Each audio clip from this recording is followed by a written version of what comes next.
Before I begin, I'd like to acknowledge the lands and the people of these lands before I get into this. The Wanderabura people of the Ugembe language group, which held custodianship and care for Jambri, or so-called Tamri Mountain, for thousands of years until displaced by colonization. I'm speaking to you here from Stolen Land, and I acknowledge the elders of the Wanderabura's people, past, present, and emerging. It always was and always will be Aboriginal land. Now, I'm going to be talking about how white supremacy impacts white folks. It goes without saying that it impacts Black, Indigenous, and people of color in much more deadly and profound ways than it impacts white folks. And that the discourse and how we have this dialogue, we should never center how it impacts white people over how it impacts people of color. To frame this work, I'm going to use a quote by Lila Watson, a Maori Aboriginal woman. If you have come to help me, you are wasting your time. But if you've come because your liberation is bound up with mine, then let us work together. A little about me now. My name is Dell. My pronouns are they, them, and it, and I'm the co-founder of PermaQueer, and I'm also a permaculture designer. What this means is I often use kind of ecological systems thinking and biomimicry to build food, economic, and social systems to provide for the needs of people within their ecological limits. Permaculture relies heavily upon pattern recognition, both natural and social, to build systems that work with nature and natural patterns to be low effort, resilient, high yield, and have built-in feedback mechanisms. This is my epistemology or knowledge system, and this is how I actually use it to interrogate other systems to try to create a better one. I'd like to talk now about the patterns and systems of colonization and white supremacy. Colonization only occurs in nature in really simple ecosystems where there is an abundance of food and no competition. A good example is the mycelium of mushrooms will colonize a substrate such as grain or woody material. You can imagine a completely area devoid of life and a little spore flows in and then starts to take out and grow out. Ideally, that this process of growing out will lead to other organisms coming along to then feast on the mycelium and in their life cycles, introducing more nutrients and more connections. If there's no organisms to take its place in succession, the mushroom will consume all the nutrients, it might spread its spores, and then it'll die, leaving behind a husk. In nature, colonization only occurs to kickstart a chain of life and of ever-increasing complexity into a fully fledged ecosystem. If the organism engaging in colonization doesn't hand over to other species to build a food chain, it will eventually consume everything and die. Now, human colonization works very differently, actually.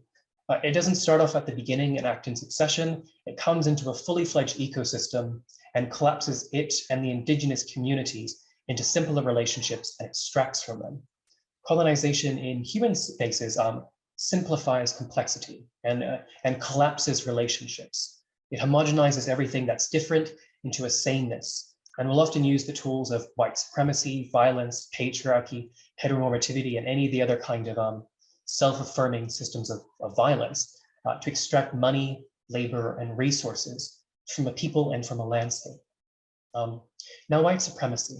White supremacy will also use the tools of homogenization amongst masses of white passing and presenting people, insisting anything outside of this kind of monoculture is a threat. It also asserts now that white people are superior, and through capitalism, promotes individualism over collectivism. So now we have a collection of people who believe they're superior and have a deep sense of rugged individualism and exceptionalism with a real value on the self rather than the relationships that we have. From a permaculture perspective, we know which models are more sustainable and which ones are more prone to pest, disease, and collapse. For example, a syntropic system, like a rainforest, and a syntropic system is just like syntropy as opposed to entropy. So syntropy is filled with complexity and life and relationships. These systems require diversity. For instance, in a rainforest, you'll have many levels of a canopy. You'll have a canopy, you'll have an understory, you'll have a herbaceous level, you have a rhizome level and vines. All of those different functions and all those different plants actually ensure the well-being and the health of that whole rainforest ecosystem. They're not in competition a lot of the time, And if you were to remove one of those layers, it would really negatively impact all the other living organisms in that system. The flip side of this coin would be an entropic system. So coming from entropy, which is slowly collapsing and leaking energy. A common example that I always use for an entropic system is monocultural farming, which necessitates biodiversity collapse. Instead of any kind of collaboration or relation, any other species is poisoned or removed. Because a particular species as well will have a nutritional requirement, it'll exhaust all the soils and extract everything that it wants, and this overall reduces the health of the plants and leaves them vulnerable to pests. So one then has to introduce fertilizers and pesticides to manage the system. Now, why is white culture so obsessed with this entropic model? Well, that complex, resilient, and diverse entropic system actually would have a lot more calories and nutrients per acre than an entropic monocultural system. That's a constant risk of collapse and pest, but is the real key here. That entropic system is a lot easier to extract and harvest from. You can get one marketable product as opposed to a dozen different foods, medicines, and timber products from a complex ecosystem.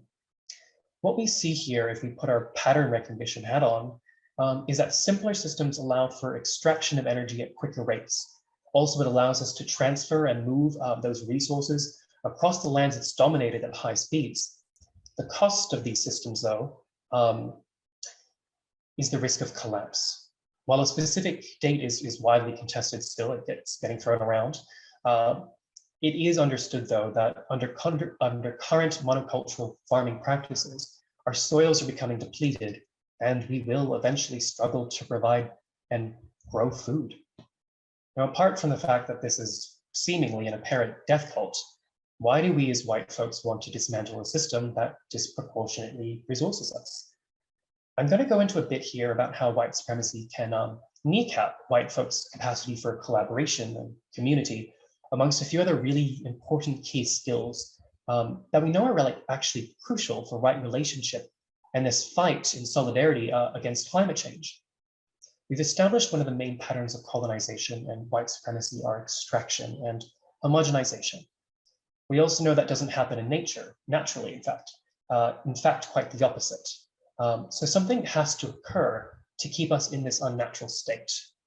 Madeline Taylor touches on some really interesting points in the comparison between overindulgence models in children and white supremacy, particularly how in those models, people are unable to give or receive feedback, have poor boundaries, inflated egos and entitlement.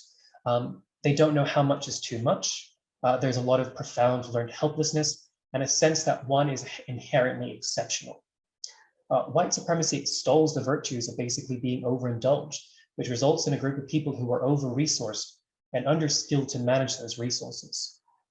So just to reiterate, white supremacy values competition.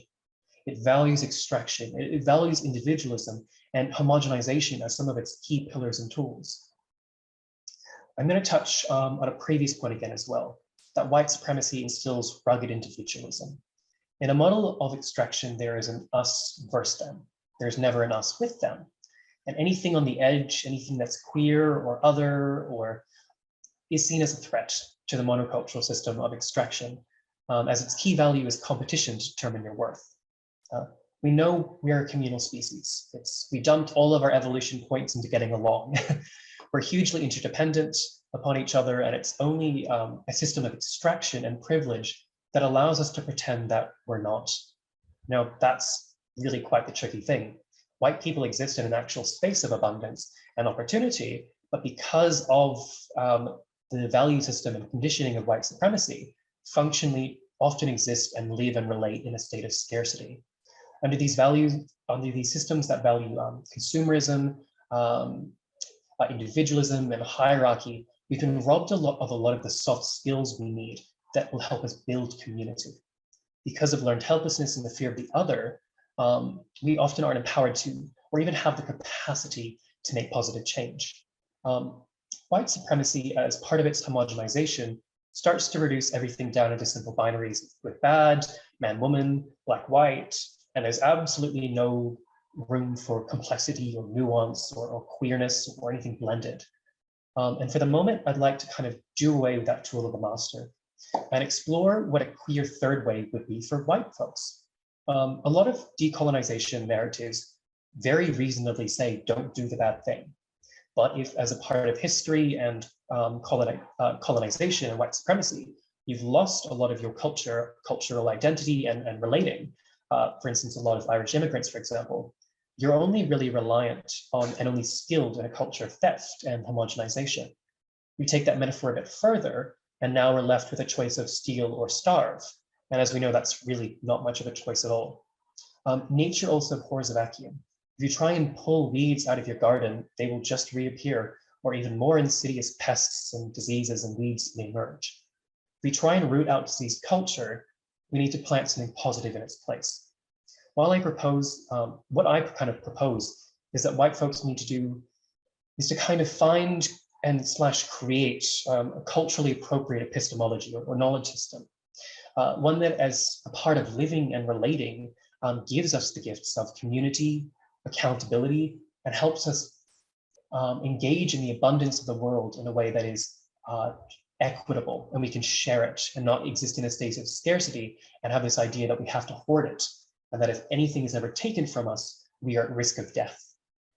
I see in a lot of environmental and progressive movements, the language of liberation being used to kind of establish the same patterns and behaviors and of the systems of violence.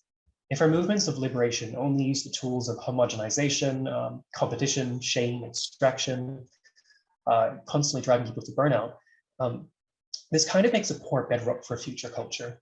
It's been said before by Debbie, and I'm quoting it again, of course, the master's tools will not dismantle the master's house. If those are the tools of the master, how can we use and center other tools in our movements, tools that empower us and teach us of community and accountability outside of simply shame and punitive violence? I also want to frame it that there won't be one answer. As part of breaking away from homogenization, our answers have to be place-based, contextual. They need to be personal. They need to be relational, bioregional, and cultural. And I'd say they need to be queer. The ways in which I have done this is through permaculture. Permaculture is absolutely not without its critique, as we've heard, very, very fair. But the frameworks of systems thinking has allowed me to slowly identify and step out of white systems of relating and co-create new systems and cultures and community. It's allowed me to kind of build a cultural pride as an English-Irish settler and actually look into the deep cultural tale, the deep well that I have, and start to see where the new appropriate acts of cultural emergence can happen. And that's me talking to you for 15 minutes about white supremacy. Thank you.